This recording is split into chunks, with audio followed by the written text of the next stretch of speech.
안녕하십니까, 박사입니다. 10월 19일은 러시아에서 아버지의 날이었습니다. 블라디미르 푸틴 대통령은 아버지의 날을 맞아 모든 러시아 국민을 축하하며 오늘날 남성들이 이 고귀한 칭호에 걸맞게 노력하는 것이 중요하다고 강조했습니다. 그는 오늘날 조국의 자유와 독립을 수호하고 그들의 가족, 아버지, 할아버지, 증조부의 군사적, 애국적 전통을 명예롭게 이어가는 특수군사작전 참가자들에게 따뜻한 축하를 전한다고 말했습니다. 푸틴 대통령은 다국적 국가 러시아의 모든 민족에게 가장은 언제나 의심할 여지 없는 권위를 누려왔다면서 젊은이들과 남성들이 이 고귀한 소명에 걸맞게 노력하는 것이 매우 중요하다고 말했습니다. 그러면서 가족의 가치를 지키고 근면하고 현명한 조언자가 되고 믿음직한 지지자가 되고 자녀와 사랑하는 사람들에게 지식과 삶의 경험을 기꺼이 나누는 든든한 동지가 되어야 한다고 했습니다.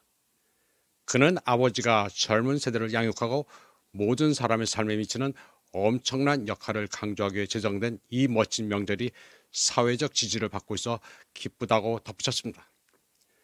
푸틴 대통령은 또 선조의 애국적 전통을 명예롭게 계승하는 특수군사작전 참전용사의 인내와 용기 그리고 담담히 진심으로 자랑스럽다고 말했습니다.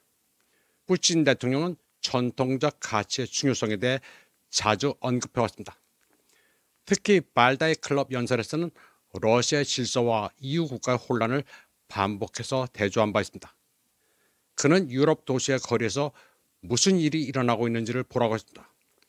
경제, 산업, 유럽 문화와 정체성의 쇠퇴, 엄청난 부채와 사회 시스템의 위기, 통제되지 않는 이민, 만연한 폭력, 그리고 극단적 리버럴리스트와 좌파, 인종주의자, 소외 계층의 급진화가 이루어지고 있다고 말했습니다. 푸틴 대통령은 종종 조국을 위해 목숨을 바친 사람들을 이야기합니다. 그리고 틈나는 대로 지역 행정수장을 불러 특수군사작전 전사자 유족들에 대한 지원을 챙깁니다. 참전 용사에 대해 푸틴 대통령이 얼마나 존중하는지 아주 유명한 일화가 있습니다. 2021년 전승절 열병식에는 96세 대조국 전쟁 참전 노병 바실리 프로닌이 푸틴 바로 옆에 앉았습니다. 프로닌은 70년 된 군복에 30여 개 훈장을 달고 참석했는데 대통령 옆자리에 앉게 되자 깜짝 놀랐습니다. 옆에 앉은 대통령은 쌀쌀한 날씨에 노병의 옷 매무새도 만져줬습니다.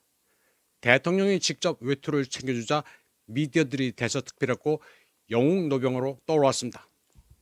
프로닌 노병은 모스크바 방어전, 스탈린그라드 전투, 쿠르스크 대회전 등 여러 격전에 참여한 노병입니다.